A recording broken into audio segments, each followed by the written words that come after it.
Assalamualaikum warahmatullahi wabarakatuh.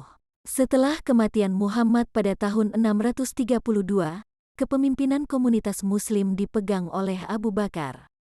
Setelah mengkonsolidasikan kendali atas suku-suku Arab yang memberontak, beliau mengirim pasukan untuk bertempur melawan Kekaisaran Bizantium dan Kekaisaran Sasaniyah Persia. Tindakan ini memulai gelombang penaklukan yang dilanjutkan oleh penerusnya, Umar yang bertahta pada tahun 634 sampai 644. Pertempuran-pertempuran ini mengakibatkan keruntuhan total Kekaisaran Sasaniyah dan membatasi wilayah Kekaisaran Bizantium hanya pada Anatolia, Afrika Utara, dan beberapa wilayah di Eropa. Hasil dari penaklukan ini membawa keuntungan, berupa pendapatan dan tanah yang melimpah bagi umat Islam. Di wilayah Irak, tanah kerajaan dan golongan aristokrasi Persia berpindah ke tangan kaum Muslim. Properti ini kemudian dikelola secara bersama oleh negara. Pendapatan yang dihasilkan dibagi di antara pasukan penakluk yang menetap di Irak. Umar juga mendelegasikan tugas administratif kepada gubernur-gubernur setempat di berbagai provinsi yang memerintah dengan tingkat otonomi yang cukup besar. Kelebihan pendapatan dari provinsi-provinsi ini digunakan untuk membiayai pemukiman kaum Muslim di wilayah-wilayah yang telah ditaklukkan, daripada dikirimkan kembali ke ibu kota, yaitu Madinah. Utsman mengambil alih kepemimpinan setelah Umar dibunuh oleh seorang budak pada tahun 644. Kebijakan baru yang diambil oleh khalifah baru ini menimbulkan ketidakpuasan di kalangan elit Muslim, dan ada tuduhan mengenai nepotisme. Utsman mulai memusatkan kekuasaan dengan mengandalkan kerabatnya dari keluarga Umayyah. Keluarga ini sebelumnya memiliki pandangan negatif terhadap Muhammad sebelum mereka masuk Islam pada tahun 630.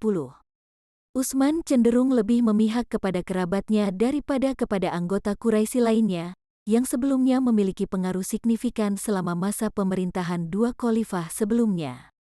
Pengangkatan kerabatnya ke berbagai jabatan gubernur provinsi menjadi praktik umum. Walaupun Utsman melanjutkan perluasan wilayah Islam ke Persia dan Mesir, kemajuan ini melambat saat masa pemerintahannya mendekati akhir. Ekonomi menghadapi masalah karena pasokan barang rampasan melambat, sehingga pendapatan yang dulu masuk menjadi terganggu. Masalah ini diperparah oleh ketidakpuasan suku-suku Arab terhadap pemerintah pusat. Upaya perang terus berlanjut, menggantikan otoritas pusat dengan struktur perang yang lebih dominan. Selain itu, migrasi berkelanjutan suku-suku Arab ke wilayah-wilayah yang ditaklukkan, menyebabkan penurunan pendapatan dari tanah, yang pada gilirannya menimbulkan kebencian di antara pemukim asli. Pemukim awal merasa terancam oleh pemberian tanah kepada anggota Quraisy terkemuka, seperti Tolhah bin Ubaidillah dan Zubair bin Awam. Pemimpin suku yang datang kemudian juga mengakuisisi tanah, seperti Asngat bin Qais, yang mengancam status pemukim asli. Tanah mahkota Irak juga dikuasai oleh Utsman sebagai aset negara, dan surplus provinsi harus diserahkan kepada khalifah. Campur tangan dalam urusan provinsi ini menyebabkan penentangan luas terhadap pemerintahan Utsman, terutama dari wilayah Irak dan Mesir, di mana mayoritas tentara penakluk tinggal. Mendorong oleh kelompok elit Madinah, termasuk tokoh-tokoh terkenal seperti Tolhah, Zubair, dan Amr bin Ash, yang sebelumnya menjabat sebagai gubernur Mesir di bawah pemerintahan Utsman, bersama dengan Aisyah, istri almarhum Muhammad, gerakan yang menentang pemerintah di provinsi tersebut kemudian tumbuh menjadi pemberontakan terbuka. Para perlawanan dari Mesir dan Irak berkumpul di Madinah, dan pada bulan Juni tahun 656, mereka melakukan pembunuhan terhadap khalifah.